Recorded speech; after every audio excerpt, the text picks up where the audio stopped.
SIR hearing এর নামে সাধারণ মানুষকে হয়রানির অভিযোগ তুলে বৃহস্পতিবার বালুরঘাটে বিক্ষোভ ও ডেপুটেশন কর্মসূচি পালন করল দক্ষিণ দিনাজপুর জেলা কংগ্রেস কার্যালয় থেকে মিছিল বের হয় শহর পরিক্রমা করে মহকুমা শাসকের দপ্তরের সামনে বিক্ষোভ দেখায়। উপস্থিত ছিলেন জেলা সভাপতি গোপাল দেব, প্রাক্তন সভাপতি স্বপন বিশ্বাস সহ কংগ্রেস নেতৃত্ব। গোপাল দেব অভিযোগ করেন, শুনানিতে দফায় দফায় সময়বদল, অযৌক্তিক প্রশ্ন, নথি জমা নেওয়ার রসিদ না দেওয়ায় মানুষ সমস্যায় পড়ছে। তিনি জানান, এসআইআর এর বিরোধিতা নয়, হয়রানির প্রতিবাদে এই কর্মসূচি।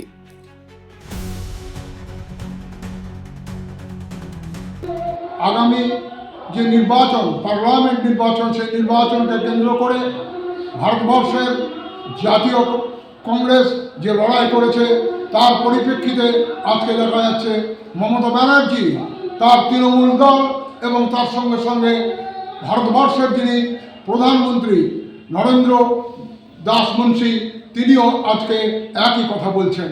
এবং আজকের এই প্রোগ্রামে আমরা এই জন্য এসেছি যে এসআইআর এর নাম করে আজকে মানুষ সারাদিন এবং রাত্রি 10টা-11টা পর্যন্ত বিভিন্ন অফিসে ঘুরে ঘুরে তারা তাদের নাম, সে ভোটার লিস্টে থাকার কথা দরকার, তাদের নাম নেই, একই নাম 3 জায়গায় বা 7 জায়গায় দেখা যাচ্ছে। এই পরিস্থিতিতে আমরা তার ডকুমেন্টস নিয়ে আজকে আমরা ডিস্ট্রিক্ট ম্যাজিস্ট্রেটের কাছে এসেছি। প্রকাশ থাকে জেলা সমাহর্তা বা তার অবিডেন্ট অন্যান্য যারা অফিসাররা আছেন তারা কেউ আমাদের সঙ্গে সাক্ষাৎ করতে চাচ্ছেন না। এটা লজ্জাজনক ঘটনা। মুখ্যমন্ত্রী তার কথাকে রাখতে পারেন না, যেখানে ভারতবর্ষের প্রধানমন্ত্রী নরেন্দ্র মোদী তার নিজের কথাকে অবজ্ঞা করে তিনি আজকে কি করছেন, এসআইআর নিয়ে আরম্ভ করেছেন। এই ঘটনার মধ্যে দিয়ে আমরা চলছি।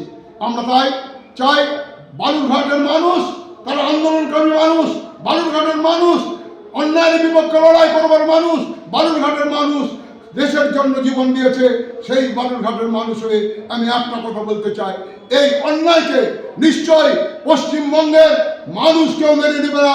বালুরঘাট, দক্ষিণ দিনাজপুর জেলার গোটা মানুষ এর বিপক্ষে লড়াই করবে। উত্তরবঙ্গের মানুষ ঐক্যবদ্ধ হয়ে এই অন্যায় কাজ করতে চায়। কংগ্রেস জল লক্ষ্য করছিল, আজকে সেই অবস্থার মধ্যে হয়েছে। পরিশেষে আমি সাংবাদিক বন্ধুদের এবং যারা প্রকৃতপক্ষে বালুরঘাটের জন্য লড়াই করছেন, তারা কিছু জানাবার জন্য লড়াই করছেন, তাদের দীর্ঘায়ু কামনা করে আমার ক্ষুদ্র বক্তব্য এখানে শেষ করছি। জয় হিন্দ। ব্যুরো রিপোর্ট, উত্তর বাংলা সংবাদ।